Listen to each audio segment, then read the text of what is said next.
America's turning 250, and it's time to rock out with our forefathers. American-made, battle-ready style for true patriots. Whether you're marching in the parade, grilling in the backyard, or raising a toast to liberty, do it in the gear that screams freedom. Celebrate 250 years of USA in style. Wear your American pride loud. Trendjackers.etsy.com. Grab yours before the fireworks.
Welcome to The Best of Intentions, a podcast from Intention Films and Media, hosted by writer, director, former film commissioner, and novelist Deborah Markowitz. So join us as we talk about all things creative.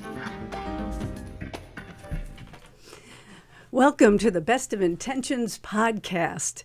The theme of this is movies, magic, medicine, and more, because some people feel that movies can be magic, they can be medicine, they can kind of be anything you want them to be. I'm very excited to have my guest here, an actress who I have worked with 3 times so far, who's also a musician and a singer, and she does pretty much everything. But I'd love to welcome Nikki Silva. Hi, thanks for having me. I'm so excited to be here. Yeah, this is really cool. You're actually working on a feature right now. Yes, I am. Literally right now, we are going to be filming after this podcast. It is called Junkie Diaries. It started out as a short film, and we started production. It was supposed to be a 6-day shoot. And as we were filming, and I was, getting to know the actors in the roles, the director and I put our heads together and started adding scenes. And he's like, we're making a feature film. Like, are we now? Okay. And we kind of just figured it out. I took about 3 weeks in like a writing hole and just had a bunch of table reads and just kept writing until I, wrote enough to be a feature. And, I feel like in the editing room, I'm also kind of rewriting. And then adding scenes, and it's a very crazy process. But yeah, mid-production, we went from a short to a feature. So, how many more days do you think you have left on set? 6 days of shooting, including today. So after today will be 5. Wow. Oh, that's amazing. I mean, that same thing happened to me with Waitlist, a lover story that it started as a 1-day shoot. And afterwards, I'm like, these characters are amazing. I want to know what happened to them. How did they get here? Yeah. And then I think I basically locked myself in my office for about 4 days, and I couldn't stop writing because the characters kept talking to me.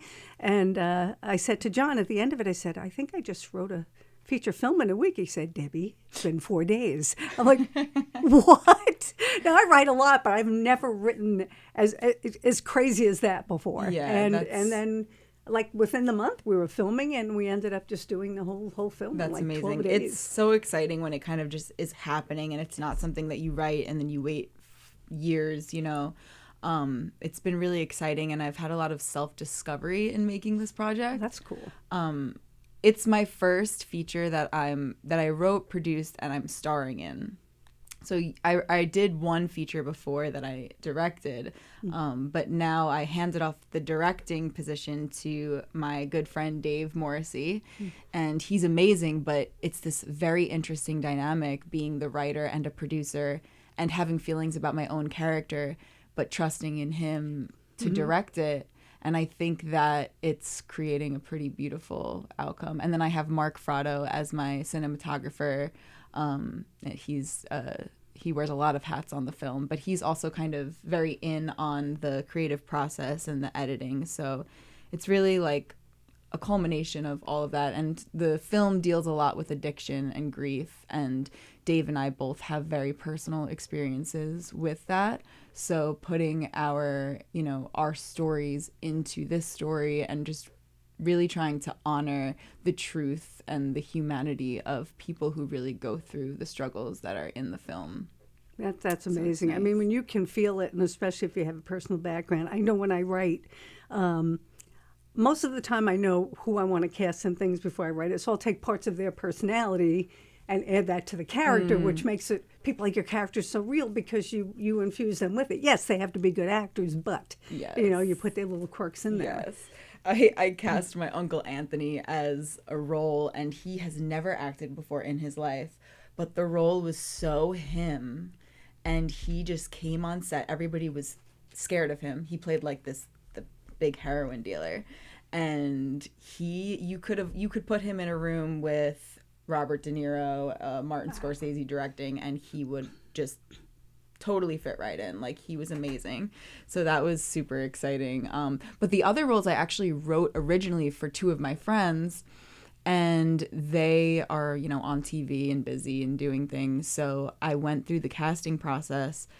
It was one of my favorite things I've ever done. I'm like, wait, maybe I should be a casting director. Did you get 1,000 responses though and have to go through them? Yes. That didn't make you crazy? I just loved it because being an actor, getting to see it from that side, and I really went through everyone's headshot. I mean, some people I saw the headshot and I'm like, this is just not it. But a lot of the times I would go into their resume, into their reel, their slate shot, and I really handpicked about a little over 100 for each role. Oh, wow. And then, maybe if let's just say 150 I chose for a role, and then 60 or 70 submitted. And I watched every tape. Wow. From start to finish. I didn't stop. I wrote notes for every single actor who submitted, not for them to see, but just for me to see. And I think being an actor, I had such respect for every single person who submitted a tape. And being the writer and sitting and hearing these different interpretations of the characters in the script, I was like teary-eyed the whole time. It was just so much fun. I loved it. And then narrowing it down. And I had a little team, and we would have meetings, and then we did callbacks, and it was just very obvious at the end of the day who the characters should be, and they've been doing a great job. Oh, that's pretty cool. I'm usually the person, mostly now I'm just a writer and director for the most part, but occasionally I'll cast, and I'm usually the person they call when they decide to do what you do and go, I can't do this, everyone sucks, I can't, no one's right. And there was a feature film last year that I said, well, describe who you want the lead to be. And so I gave him two people, and he went, they're both perfect. I'm like, because I know you people, have the network. Yeah, because I've been working with these people. I've hired both of them before, and so he ended up picking one for the lead. It was kind of difficult for him, but if you have the time, it is really cool. And depending on the job, if it's I'm hired to, it's a big difference between somebody calling me and going, hey, these are the 3 people I know, and I'm like, here's 5 for each one, and they're all perfect. Yeah. But if you want to find somebody new, it's so time And consuming. I urged friends of mine who I know are talented to also submit. There were, I was very impressed at the New York talent. Like, their people are really good, and I think, and they really cared, and I met so many people through the casting process. I feel like there's just not a lot to work on in New York, so people are just excited to jump on board. And the 2 leads that I cast are not originally from the States, so they're immigrants. One from Argentina and one from Austria. Is George from Austria? Yeah, Austria. And I like mix up countries, and I have the Mandela effect happen in my brain. But but they both do perfect New York accents. And I'm like, this is who I want in my film, because these are the people who are one day going to be stars, and I'm going to say they were in my movie. So that's amazing when you see that and you discover that. There's this one actor whose name I won't bring up, but he's awesome. I had been working on casting a couple of projects for people way when I started. I was just doing casting, and I would bring him in for a few jobs, and he didn't get hired like 3 times. I'm like, how do these people not know how talented this guy is? And then sure enough, one director who, you have to know how to work with your directors. And I kind of knew that if I was too strong on who I thought it should be, that he would automatically not want them. So I kind of had to pretend that, this guy's, I think he's good. And he kept giving them these ridiculous demands, like, have him do this with an English accent. So I text him. He'd send in a tape. Oh my God. Well, have him do it with a accent. And then and finally by the 3rd time, the guy's just asked, he goes, well, which version of the country? And then he just do, because this guy's that good. And he basically finally did it on the hood of his car, and he ended up getting the job. And since then, he works on Long Island all the time, but he does a lot of TV. He's in a lot of television shows. But at first, I'm like, how do they not see how good this guy is? But I could see it. Yeah. So there's always those special people that you keep in your mind, and maybe you can't use them for a few projects, but you can't wait until you can. That's how I feel about a lot of people that I found through this casting process also. I actually ended up writing a role for one of the guys who I just fell in love with his tape. And I'm like, you're just not right for the aging and this and that. So I ended up writing him a role in the movie. And then there's another kid who's just so talented. I'm like, keeping him in my brain. I'm like, I know one day I'm gonna whip you out. you got to share these people with me. I absolutely will. I'm always looking for people who just really knock your socks off. Yeah. And that's one thing as an actor that I always tell people is do your best, because even if they don't hire you for this, so true. And it could be 5 million reasons they don't hire you. You're too tall. You're too short. You look too much like your co-star. You look way too different than your co-star. Like the kid I'm playing, Ophelia in the film, and one kid who had an amazing audition was 20 years old. I didn't know he was 20. I just knew he looked young. I didn't think 20. And then when I found out he was 20, I'm like, yeah, I'm in my 30s, so that's why it couldn't be you, babe. But little things like that, and it's also, as an actress, kind of reassuring to know, like, let's just have fun with my auditions, because at the end of the day, it's not about, you just have to be yourself and be authentic and do the character to the best of your ability. And maybe it's not you, but that casting director is going to remember if you are just authentically yourself. So. Yeah, and don't be surprised if they call you or recommend you. Yeah. Because I had, when we did Waitlist, one of our leads, the actress that he worked with on the film, who does a lot of TV, somebody called her and asked her, hey, do you know anybody who might be good for this? And she said, I just worked with this guy. And he ended up getting a job, he actually had to fly out of state to do this World War II movie. Wow. But, so just, man, when you do your best and you shine, somebody's going to remember you. Yes, so absolutely.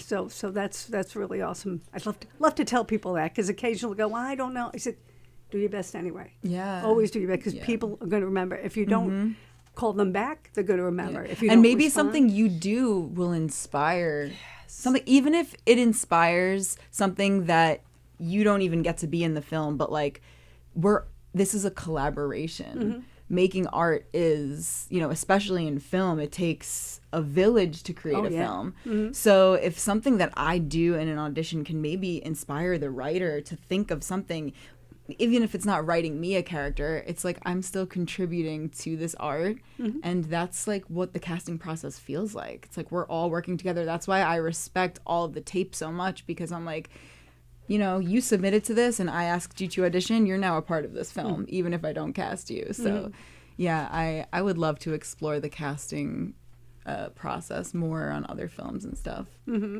That's really cool. Yeah, it's something about watching the talent that I love. That I am so inspired by really good actors. Same. That when I see it, it's just woo. Same. And we have one of the things I do is I run the Long Island International Film Expo, and we have a director's audition panel. And so people can come in and read for usually about 6 I think I did that like years ago for you. Once? Yeah, I did. Okay, so we have like 6 or 7 judges who are they're not that they're judges, but they're directors. Right. So even if they don't have a project now, they might have a project in 5 years. And to see sometimes people come in and blow you away, it's so awesome to watch. Yeah. And, awesome. and you want to root for everybody. You want everybody to do well and get jobs. And some people have gotten jobs from them. Yeah, that's amazing. I love that. Yeah. So that's kind of one of my favorite things to do. But okay. So what else? So Nikki, you are a musician too. Yes. So what were you doing first, acting or writing music?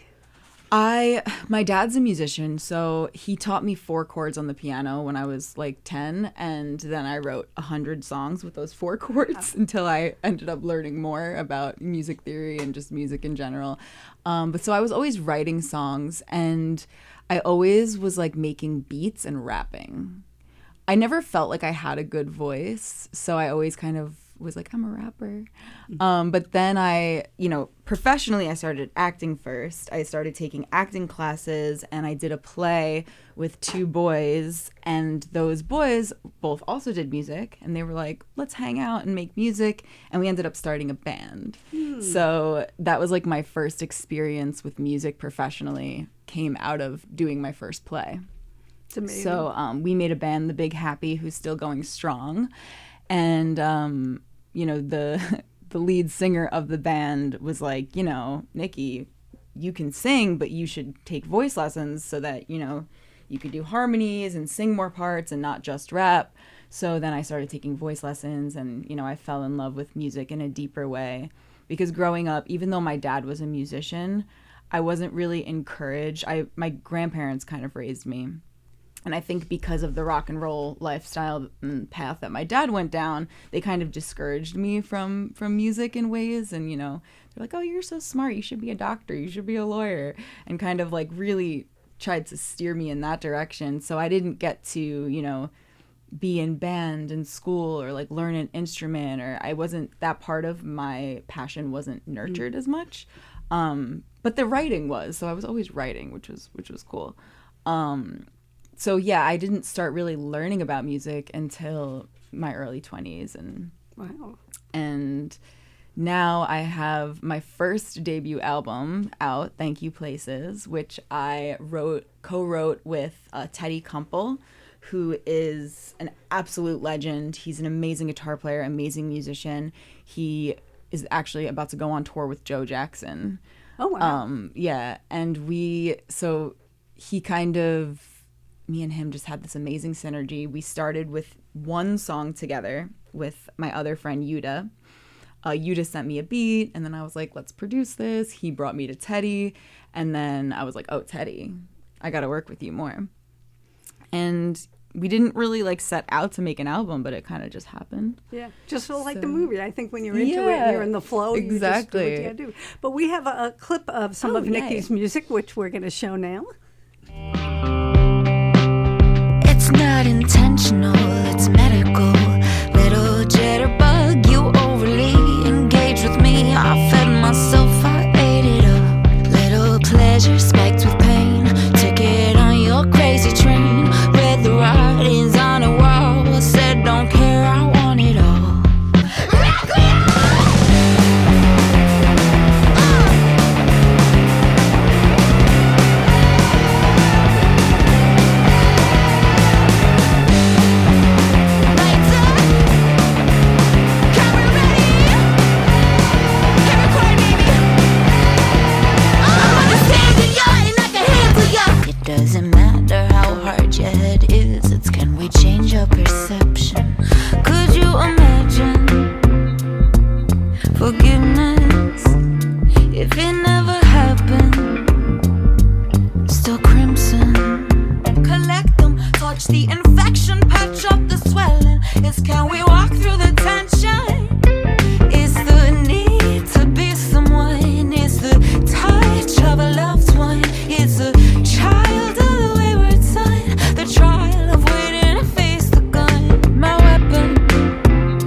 That's pretty amazing. Thank you. How long did it take? Now that's a couple of different songs. Yeah, so I kind of cut up a bunch of clips so the songs weren't consecutively how they're supposed to be, but check them out on Spotify and YouTube. I have music videos for 3 of the songs on my album. The ones you saw was Manic Episode and Whatever's Left of Me. And then I have another one, Psycho Girlfriend, where it's kind of my favorite. It's my first music video that I did, and I recreated 30 horror films. Oh, wow. And we like found a way to put them all in the video, and then we did a little competition on like who could name them all. And that was really fun. I'm a huge horror fan. So. Oh, I didn't know that. Yeah. Well, that's good to know. Okay. Yeah, I have a lot of Scream Queen creds in the underground horror scene. All right, I'm learning stuff. I didn't know that because you've been in 3 of my films so far. Yes. The first one was The Only Woman in the World, which is on Tubi, by the way. And Love Tubi. You played Great for Allison. horror. Yes. Yeah, Allison, the receptionist to a really, really crazy pain in the ass boss, and it was just hilarious. That was such a fun day on set. I was saying before that I was so nervous because I was so young. It was like one of my first films, really. Oh, wow. And yeah, but then I got on set. Everybody was so cool, chill, and it was just so fun. So that was cool. And then the second thing we worked on was a feature that I now have in editing called From the Embers, which was, you just, it's a great role, I think, where basically you find out that your partner has been cheating on you, and you find out the person that she's been cheating on you with, and he ends up in your house. And you have this conversation that's just, it's sort of cringeworthy, and this guy kind of has to sit there and take it, you know. I loved doing that scene with Travis Grant. Oh my gosh, because we took an acting class together back in the day, and then when I saw him on set and I got to like just give it to him, it was just great. That was really awesome. And then a couple of years later, maybe. Oh yeah, and then I got to work later. with Travis again in a different way. So then I figured, all right, well, let's do something a little different. And I wrote a movie called Just Sex, and it's about this comedian who's just broken up with his girlfriend, or they've been broken up. He moved out, and he's on the road, and he sort of gets picked up by this waitress who's having relationship issues of her own. But it's so very different, and it's funny, and it's adorable. And you haven't seen it yet, and we haven't premiered it yet, but we do have the trailer. So Tony, if we can show the trailer for it. Oh my gosh, I'm so scared.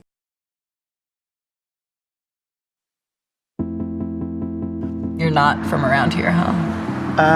No, I'm not. I'm a comedian. I'm on the road. I was doing a show at BOI's Comedy Club. Yeah, I know it. For a funny guy, you look like you could use some cheering up.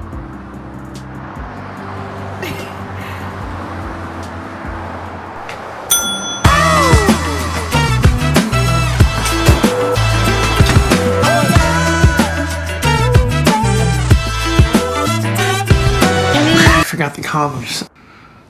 You don't think you're gonna get lucky on the road? Oh my gosh, so cute! I haven't seen that yet. We actually haven't even submitted anywhere yet. I realized the other day that we have all these films backed up, and I haven't had time to submit anything, so I need to get on that. But that was kind of a fun movie. So cute. Yeah. I love it. Yeah, and that's the one where John had to build a hotel set in our bedroom because you know what a problem it is getting hotels to film at. Oh yeah. It's not ideal, but you got that the set looked great. Yeah. You put the hotel lock on the door. Everything was so legit. And we left it there. So if somebody's going to come over to the house one day and go, what? Why do they have numbers on their bedroom doors? Well, we want to be prepared because you never know what you're going to see. You think you do, but you want every option when you do that. So that was kind of cool. So Junkie Diaries, you got 6 days left for that. Yes. Well, and then you have your editor set. And yeah, Mark Frado, does the sound and the camera and the editing. Oh, wow. He's doing sound and camera at the same time? Yeah. Wow. It's not normal, but we've done that, but we do what we can with our budget, and he's really great, and we ADR what we have to, but it's fine. I feel like sound used to be a lot more difficult, but now with the technology, it's just easier to make something sound good out of bad sound. Not that it's bad sound, but you know what I mean. Yeah. There's ways around, complications with sound. We had from the Embers, I mean, it's just insane the problems we've had, but one of them is the fact that our main location is shot at right across from a train station. So it really works in many respects because, this is, Travis plays this former junkie, who's been clean, and he just kind of he had such an abusive childhood that he just kind of, he works and he kind of has one night stands. He doesn't know how to connect with anybody. So there's kind of loneliness of the train going by all day long, but of course sounds going to be a nightmare. Yeah. But John noticed that whenever something really, really deep happens in that apartment, you work hear it. that. Yeah. My director on Junkie Diaries always says, if you can't fix it, feature it. Yes. Yes. Yeah. That's like one of our mottos all when we're shooting. Can't fix it, feature it. Yeah. I call it happy accidents. Yeah. Because sometimes the thing you don't count at all is just the thing that's like, oh my God. Exactly. Yeah. Like, how could we feature this problem? Yes. Yeah. Yeah. And I fell in love with that almost immediately. I think we shot something there before, and it was a pain in the neck, but I go, no, I like this. And there's a scene, oh my God, there's one scene in the movie that we shot here, actually, at Governor's, and where his character is sitting at the bar, and for whatever reason, the wind kept picking up. So you have this guy going through these major decisions, and you hear this whoo, this howling of the wind. And I don't think it came up as good as it needed to, but I want to add a wind sound if it didn't. That's hilarious. Oh, yeah. It's just so lonely and haunting. Oh man, it's amazing. Yeah, that's cool. Yeah, movies, and that's kind of where the magic comes into movies. Because if you look at it like you want to feature it and use it, and we've had some pretty awesome things. Like you didn't plan for extras, and yet some guy comes hobbling out of the bar and like perfect, Yeah. keep it. Love it. I love people who are just willing to. We actually had an issue with a location, and we ended up getting a location that was so much better, more convenient. And the whole staff was like down to be in the movie. There was people eating because it's very big. There's people eating on the other side, and the director goes, "Can I put the camera right behind your guy's head and shoot through you while you're talking?"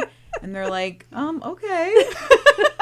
That's amazing. So now we have this shot of like two people who were just trying to have dinner, but they were just excited to be in a movie. You get the two kinds of people who are like, "Don't disturb me," and people who are like, "Ooh, a film, I want to be involved."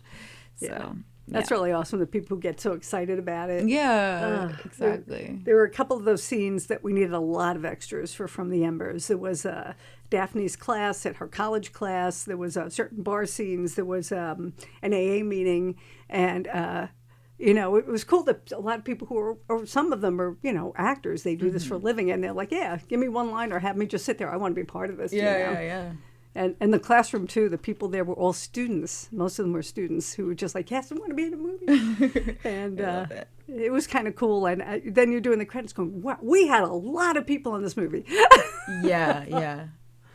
And then you have to name them all and thank them all and whatever. I'm like, I have my AD over here, and I'll tell him, get their Instagram, screenshot it, send me the information because I'm going to forget on set. I'm like, we got to get consent from them. Oh, yeah. He's just like, got you. And we That's just get him in. Yeah, when we have Zach there, Zach's got a whole thing of paperwork, and he's got extra things in case somebody walks by. It's like, sign this. I love it. That's amazing. It's, I just did some paperwork. Oh, it was copywriting something. I maybe you know this or don't know this, but it's the first time that I've done this. I always copyright my scripts, but I didn't copyright a finished film ever before. I didn't know you had to, but for feature film, because we were selling it, I had to. And they're like, you're just not the owner if you have all these other people, unless they're for hire. And thank God I had contracts for every single person, because otherwise you'd have to go and get them to, oh my gosh. Yeah, otherwise they can claim ownership of your film. So just so you know, if you're a filmmaker, know that, because I didn't know that before. I didn't even know you had to copyright your features, but you do. Yeah, okay, good to know. I know. I'm learning Don't something. want someone stealing the movie now. just because they were like in it for a I minute. know. I know. People are crazy. That's Well, why- now they're gonna know they can do that. Oh no. Okay, cut this out. But yeah, so you just tell them you cut them out. So Yeah, then- you're then not in that's it. Sorry. Yeah, but things I didn't know before that I'm still learning, and just the way of doing, because I'm flipping contracts, just all the things I had to do after. I'm like, I'm never doing this again. Yeah, that's So- the part I'm not. So my excited film about. shoot, the one coming up, we have most of the paperwork already. That when people work on set, they might have to sign in, but other than that, Nice. they're all set. I'm not dealing with this again. Because as an independent filmmaker, you do everything. Yes. Yes. And that can make you crazy. Yeah, it's a lot of work. You can't really do anything else but make your film when you're making your film. And I just did a show with my band at Stereo Garden in Patchogue. And when I put on a show, like, I don't do anything small. I like go so big. I see how far I could take everything. Like I had my friend hanging from the truss on a hoop. I rented a pole. I had another friend dancing on the pole. Like, crazy costumes, everything. And it's like, okay, I had to like actually give myself a vacation from Junkie Diaries just in order to put on this show, because if not, even if it's not a day of shooting or editing, I'm waking up and I'm thinking about it, and I'm going to the script, or me making a call sheet, making a shot list, doing something. Or even when I'm not editing with Mark, I'll edit on my phone and just like seeing how things piece together. It's something that we don't have filmed yet. I'll just film a version of it on my phone to like see how it works. It's just that obsessive mind state, to the point where the other day I was saying, I don't know if this is an unhealthy obsession that, like, you know how people get when they just like are addicted to their phone, so they'll open up and go on Instagram. I was getting like addicted to working on it. So I was like out eating with my friend, and I picked up my phone, and I just like wanted to go to one of my videos, and I'm like, okay, I'm so sorry. I'm here with you. I'm present. I'm obsessed. But they say, obsession is what creates greatness. So, Oh well, I'm great. Yeah. Because I am. You so have to freaking be obsessed with everything. obsessed, or it's not going to get done, and it's not going to be all encompassing. And at the end of the day, if I'm proud of what we do, that's all that matters. And we're not going to be proud if we slack or we don't give that obsession the food that it needs to make the thing. I mean, I think we're probably our own worst critics, and I know that if I can't do something better than I've done it before, then I don't want to do it. But they're all different. But when I write, John and I know we walk the dog, and that's how most of my movie ideas come up. When it's quiet, when it's whatever, and they'll say, "Oh, what if we do this, or what if we do that?" Or John will say, "Well, what if this happened?" I'll be like, "Oh, I didn't think of that." And it's just constant. Nice.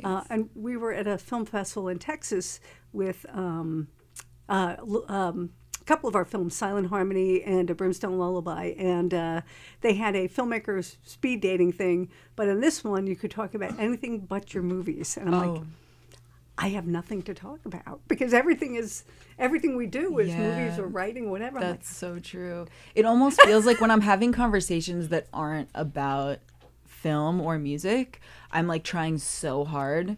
But then, when the film or music conversations happen, it's just so obvious. I light up, I get passionate, I can talk forever. But I'm not good at talking about other things. I'm just not good at it. I'm like, am I antisocial, or I care about people and the world, but if it's not like the story that That's I'm the telling, same way. it's just hard. I had nothing to talk about. The person, let's talk about sports. I'm like, I don't watch sports. Let's talk about this. I'm like, I don't do that. Yeah. What's your hobby? I make movies. But what about, I write. That's it. I walk my dog, but I don't know how many conversations. Right, like we could have talk at about that. dogs. I could talk about animals. Do you have any pets? I don't have any pets, but I do love animals. Oh, so. okay. So you could talk about their animals. Yeah, and I'm vegan, so I can talk about vegetarian. that. Okay. Amazing. Okay.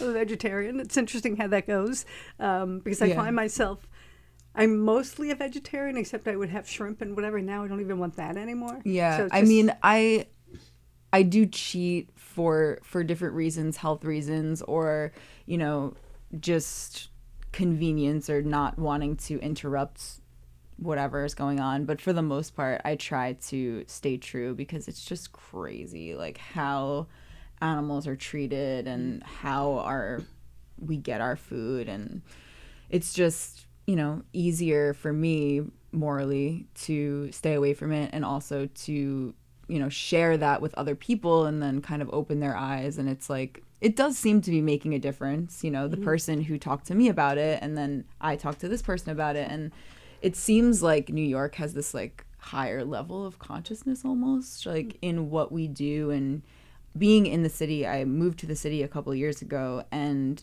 it really is like just a different mindset amongst communities. And it does feel to be, you know, people, you know, but I also understand like health, and some people can't eat certain things and they need certain, you know, amino acids and peptides and this, that, whatever. See, look, I could talk about other things. See, we are talking about other things.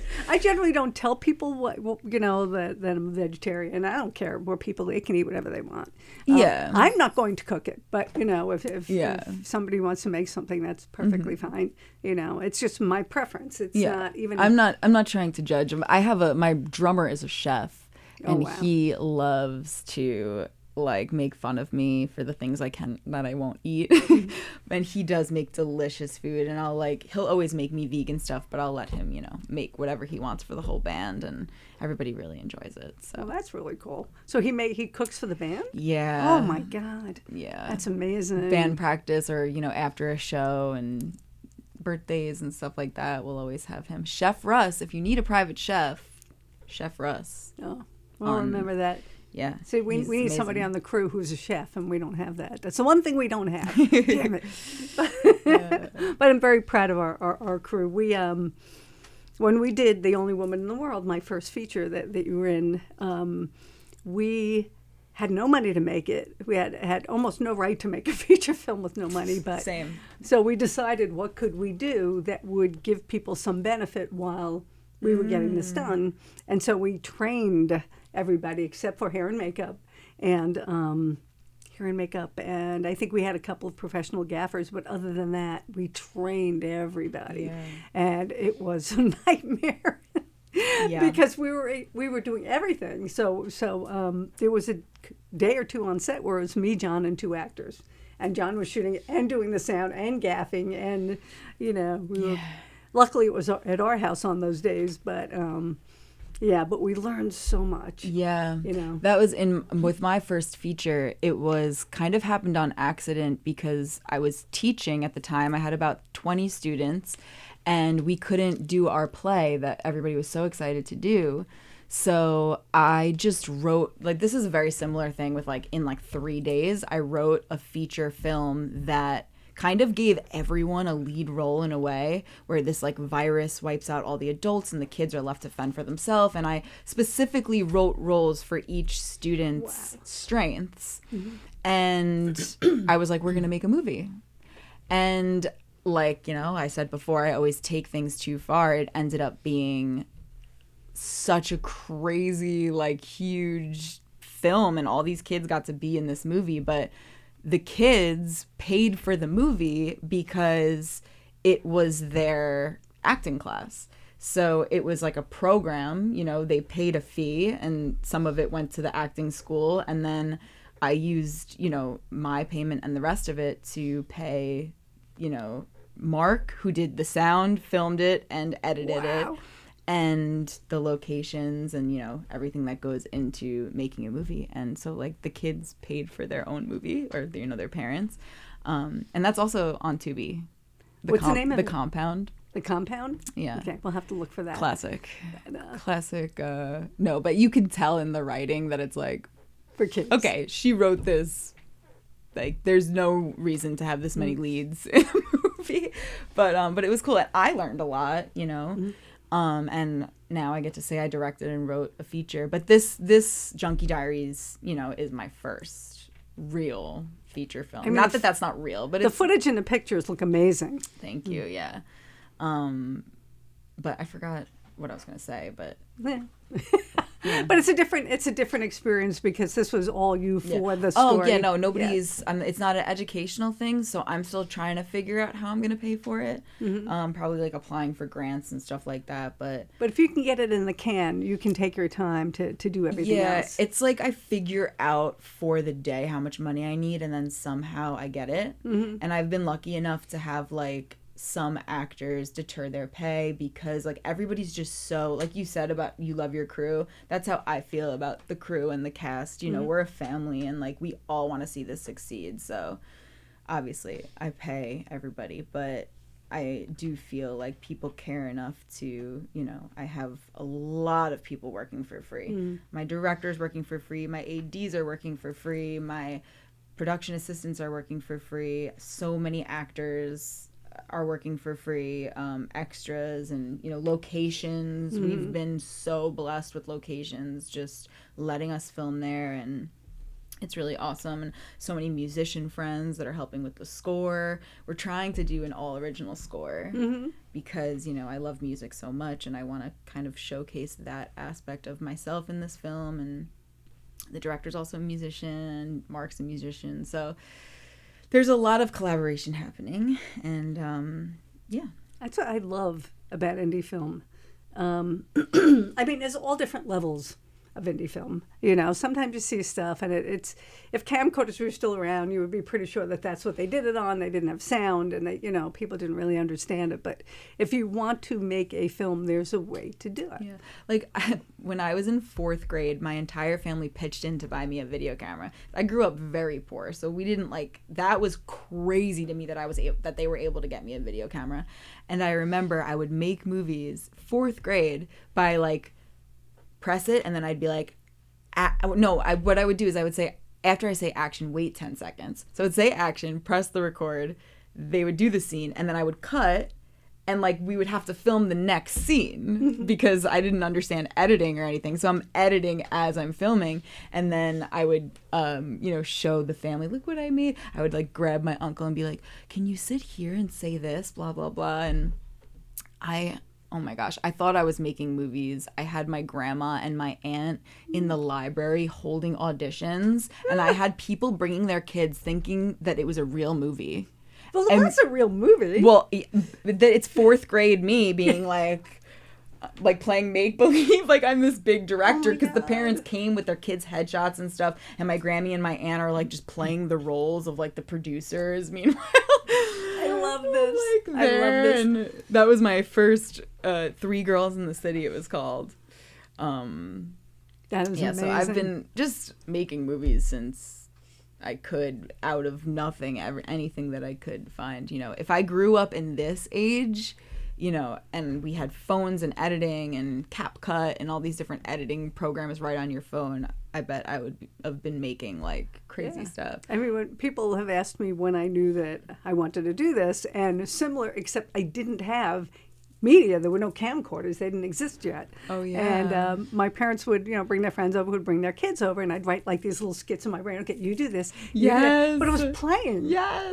But I didn't realize I was actually directing and writing, and I didn't realize it was a thing or something that I could do. But you always had that wanting to see stories. It's basically storytelling. Putting on the plays for the family and everything. Now, had I had a camcorder, that's probably exactly what I would have been doing. Yeah. But so cute, and it just goes to show you that you're doing exactly what you're supposed to be doing, and you're being your kid. That's your inner child, and you're able to do that as an adult. That's why we were talking about before we started the podcast how grateful we are to just do this.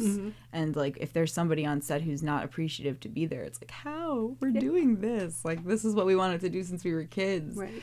So I'm just super blessed to have this life and chose to do this. Oh, there's nothing better. It's stressful and it's exhausting and it can be frustrating, but it's the most fun. Yeah.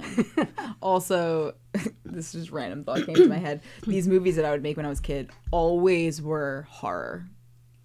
I was always doing weird stuff, scaring people. I had this one that I wrote a book when I was 7 called A Painting in the Attic. And my grandparents and my dad were like, should we send her to therapy? Is she okay? They're like, yeah, I think she's fine. She just likes, spooky things. And my grandma's like, what is she watching that this would even come to her head? Because they didn't let me watch like secular things or very religious. I'm like, they're like, how did you think of this ghost story about the painting in the attic? And I'm like, I don't know, I just thought, no idea like how I thought of it. But yeah, so a lot of the things that I did as a kid were all like scary, spooky, and I still have a lot of that in me, but Well, that's cool. my next thing's going to be a comedy because I think that that's kind of what the world needs right now as opposed to like more sad stories and tragic stories. Although I'm happy to be making this and relating to people, I'm like sometimes questioning myself, should I be making something that is putting people in a better mood and not like You have to do what bringing comes people to you. down? But yeah. I mean, I did Waitlist, a Lover Story, which is kind of mostly a very light, funny, sexy comedy. It does get serious at points, but because things have been so dark, I just wanted to do something happy. And so they took this one-day shoot, and I kind of knew exactly what wanted to happen. And there's this very sexy romp in the hallway, and I wanted to put music to it. I knew I had to find the perfect song, and I reached out to my friend Martha reached out to me because I reached out to everybody on social media going, who has a really happy, sexy kind of song or whatever. And so Martha does a lot of folk and bluegrass. I'm like, it's kind of not that. And I told her what I wanted. I had the perfect person. And she sent me to Rory Kelly. I don't know if you... Oh, yes. So I love amazing. Rory. Yeah, oh, my yeah. God. So she gave me, I told her what I wanted. She gave me the scene everywhere I go. I'm like, that's it. That's the song. And so that was kind of the basis for the whole movie. When we made it into a feature, I think every song in it, other than maybe one or two pieces of the soundtrack, are from her. Oh, that's awesome. Yeah, I and love that. it makes the movie. She Yeah. had exactly the right vibe for the movie. Music really does. And then I went from that to From the Embers, which is very dark, and it's about addiction and trauma and whatever. Yeah. Because you're going to do what comes to you. Yeah, that's true. If you need to do something light after, then that's going to be what And you that's do. like, I try to bring the lightness to my music. So I don't sing about like my traumas and stuff, or maybe in a way, but my music is really just happy, fun. If it is something deeper, it's more of like a positive message. I try not to take myself seriously on stage. I'm like combining comedy and like burlesque and different things into my act.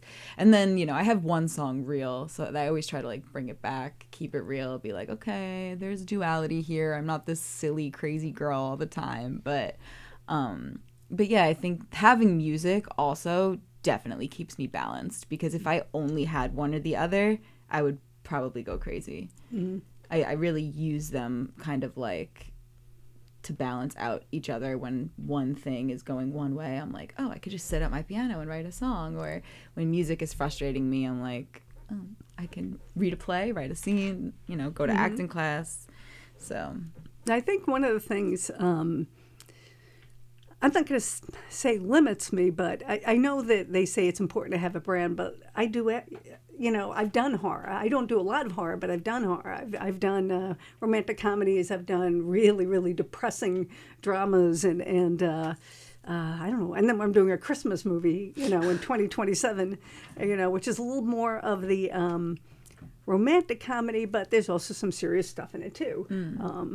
So I never know. Whatever comes to me from wherever it comes, because we channel from wherever, and it's coming from somewhere, so it's like you have to do it. Yes. Because why is it coming? Yeah. Oh no, I agree. I agree. And there's things I started. I'll write the notes to it, and the bit, but I can't get to it yet. It might not be 2-3 years till I get to it. It is quite impossible to feed every idea, or else you'd have to be like 10 people, at least for me. I'd have to be a lot of people. But I do these big Post-it notes on my walls. So whenever I have an idea that I feel really passionate about, I jot it down and post it up. Yep. That's actually what happened with Junkie Diaries. And my friend Christina came over and she looked on the wall and she's like, what's Junkie Diaries? I'm like, oh, it's this short film I wrote. She's like, let's read it. And then we read it and she's like, you have to produce that. And we did. Like, she could have said any of the things written on my wall and my life would be completely different right now, but she chose that, so I do owe her for this, really. I've written so much stuff. I mean, I try to make stuff that write stuff that I can make in a way that I can afford to make it. And I've gotten paid to write scripts for people and whatnot, or paid to direct stuff that other people have written. But, when those ideas just kind of so I'll write them, I'll make notes, or even write the script, and it's sitting there, and then 5 years later I'm watching a TV show and almost my exact dialogue. Now I know they didn't steal it from me, nobody saw it, but I'll go, it's like I had that idea and I haven't finished it yet, and there it is. But there's only so many ideas in the world. What are there, 7, I think? I have one TV show that I've been writing for 10 years. And every now and then something will come out that like reminds me of it, but nothing exactly like it. And then I have another, I have 2 Marvel movies that I'm writing. One is like a Harley Quinn origin story, and one is about Squirrel Girl, who's this like off character. She's kind of new in the Marvel universe. And those are 2 things that I'm like, I'm going to see this before I finish it. But that's okay. I'm still going to work on it. Oh, yeah. I was talking to Letty Buchanan, who I had here last time, and she's a horror filmmaker. But she said, "Oh, you have a superhero too?" And I started to write the idea for something before I even knew you. So it's probably like 25 years old, and the character is called Vigilante because she's. Wait, that's amazing. And I have the prototype. I'll show you the picture. I'll send it to you. Vigilante? Wait, that is so Right, good. right. Now somebody's going to do it. But my friend who used to work for, I'm going to say DC. I think he worked for DC, not Marvel. But he actually was one of the animators. And so I told him what I wanted, and he drew the prototype Oh my gosh, for I me. have to see this. That's so good. But I haven't had time to do anything with it. Oh my but, gosh, so one day I will. I think it's coming soon. I think it's coming That soon. needs to come soon. I That's know. amazing. Yeah, the Squirrel Girl, I was like, I need to play Squirrel Girl. She's the one character that I know I can play. Does she actually exist, or you made it up? No, she exists. Oh, okay. Yeah. But I'm like, they took Black Widow, they took Scarlet Witch. I don't have much left here. I have Squirrel Girl. Give me her. They actually did make. They were gonna, the T-Mobile girl, the actress. Yes, yeah. They cast her as Squirrel Girl in something, but it never got made. Thank God. Because I'm like, I'm Squirrel Girl. We're putting that. I used to have a squirrel in my Instagram bio because I was like, this is my path in life. I went to stunt school and everything. But yes. What is her superpower, Squirrel Girl? She is very strong. She can communicate with squirrels, get them to do whatever she wants. The thing I wrote was like a Marvel TV show for when Disney Plus was doing all those shows. And in the first episode, she steals Iron Man's suit and like goes into space. And she actually like kills Doctor Doom and Thanos. She's like really powerful and crazy. And yeah, she's like one of the most powerful superheroes. They say that about everybody, but she really is. Yeah. Did you learn about that from comic books or? Oh yeah. Okay. Yeah. That's cool. And then my DC love Batman. I just love Batman and, Harley Quinn specifically. More recently, in the last couple of years, I've just realized how many similarities there are between me and Harley Quinn. And I'm like, everybody always does the Joker origin story, but isn't the story of a doctor who falls in love with her patient and gets so manipulated by his narcissism that she helps him sneak out of the asylum and then quits her, getting a doctorate, all the things that she had to do to get to where she was and give her life away. Like, to me, that's a really great story. And it's like never been done. Have you reached out to the studios at all? No, I haven't. I've only like wrote ideas and blueprints, and like I wrote like probably like 40 pages. And then, the thought of that person then realizing what they did to their life, but like you're still so intelligent because you're a doctor, and realizing that what was so attractive about what the Joker was doing was not because she was in love with him, it was because she saw that in herself. And that's like Harley Quinn, and she's actually way more intelligent than the Joker, and like then she kind of goes off, but she has more morals in my head, at least in like what I've read and how I perceive her.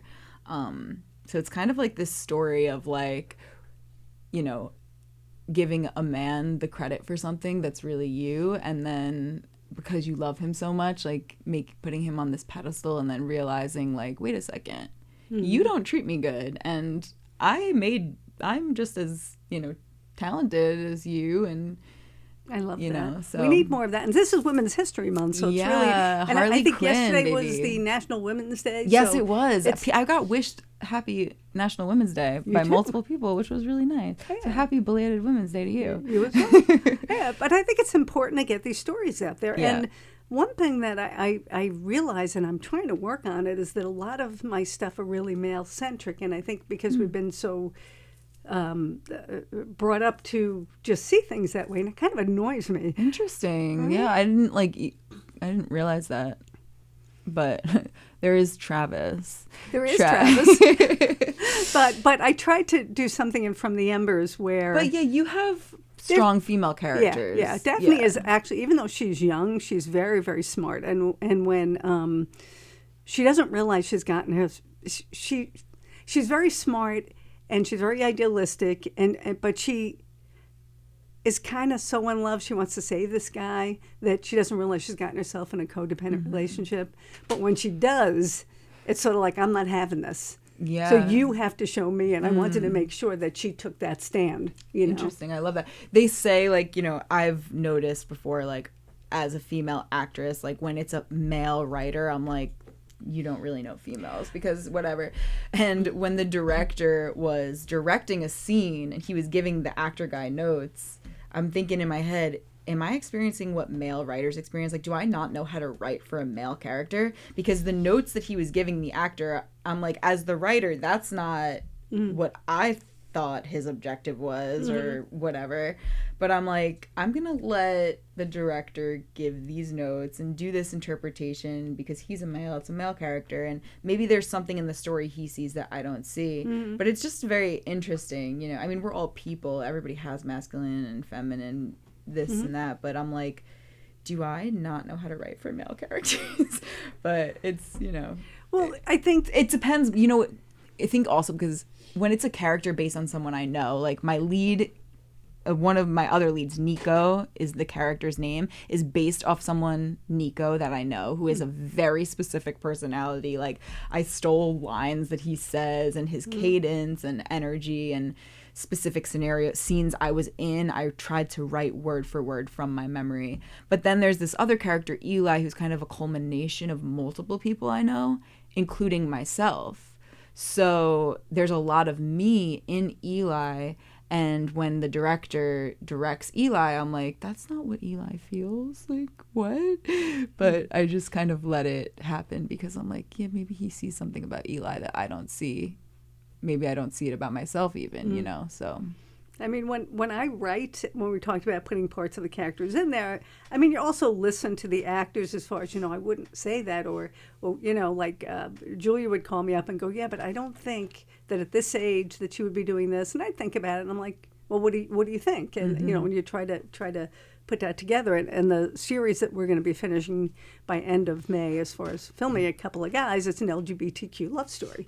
And it features two males, and I have 3 basic cultural consultants, and my main one being Lucas Hassel, who's one of the leads, because he would tell me things about a scene that I would write. I mean, we get along so well collaboratively, but he goes, you know, when he does that, that means he's going in the back to get a blowjob. I'm like, no, that's not what happens. She goes, I know that, and you know that, so he needs to not say that. And I'm like, okay, because there's certain things in the that's culture. So funny. Yeah. So it's you know, he'll bring up things and research is very important. Yes, yeah. For Junkie Diaries, I went to Harlem and I went to like a harm reduction clinic, and I kind of went through the process of like what it would feel like to need to find a needle, and like what do I do, like how, you know, or just very, very, very extensive research, you know, with the exception of like doing heroin, because obviously I wouldn't do that, but interviewing a lot of addicts and interviewing a lot of families and you know, rehab centers and stuff like that was really important for the film, just to like get the authenticity of it. Yeah, I know we're running out of time, so yeah, I did so much research for From the Ember, same thing, reading books and talking to people I didn't know had been heroin addicts for like 20 years, and you know, I've been working them for 20 and didn't know that, and Yeah, talk about depressing.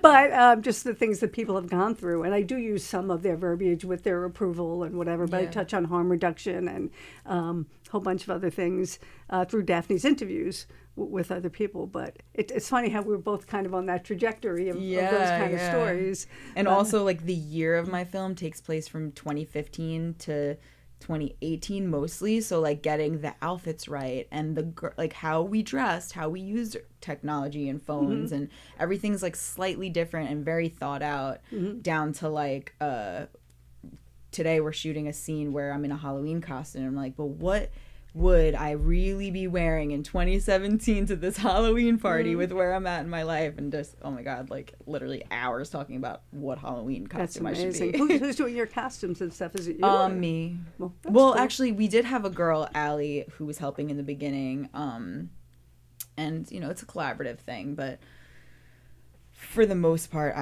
she's been like a consultant on it. My director really cares about costumes, so like there's like lots of costume combos. Costume comboed out. So where, Nikki, can people find out about you, your movies, your music? On Instagram is the best way to get everything I do. NIKKIANNSILVA is my main Instagram, Nikki Ann Silva. In my bio, you'll find Nikki Silva Productions, where I put everything for Junkie Diaries. But you can also check me out on YouTube. I do videos, Nikki Silva. On Spotify, Nikki Silva, NIKKISILVA. And yeah, I'm on Facebook and TikTok and everything, but I think that if you go to my Instagram, you'll find everything else. Yeah, and if they go to at Deborah Markowitz Film, where I put all the stuff for the podcast, or our website, Intention Films and Media, I have all your contact information there too, so they can And if can you look type at in that. my name on Tubi TV, a bunch of the horror stuff that I did will come up. I have to check that out. And if you like horror, and then my kids movie, The Compound, if you want to watch a little kid Gonna have to silly check that movie out. that's not written well. Don't judge my writing on that movie. Marianne Maisano is chiming in. Oh my gosh, Marianne. I love Marianne. Okay, so I also perform with Marianne really quick. We're doing a show. Did she put the date of the show? No. Because I can't think of it right now. But we perform something, The Italian Chicks, and we're 3 girls. She wrote this awesome play. We sing songs. It's really great. You can come see me in that. I'm doing a couple performances, but I think there's one in June or April. I don't know. She'll put the date on there. Love Marianne. I'm also in her film that's won a lot of awards. I won Best Actress. It's called The Key, and I play a lesbian who, falls in love. I'm actually the younger version of... No, I'm not the younger version of Marianne. I'm her, lover in, flashbacks and stuff. But anyway, yeah, it's great. So check it out. Marianne, she's awesome. The Italian Chicks. Very fun project that I do. Right. Well, I want to thank Governors. I want to thank first Nikki for coming here. Thank you for having me. That. Tony for facilitating everything, and also Governors, of course, for allowing us to do this very cool studio. But I thank you so much, and we'll be back next week with the best of intentions. Thank you. Awesome. I'll see you. Thank you. Welcome to the best of intentions.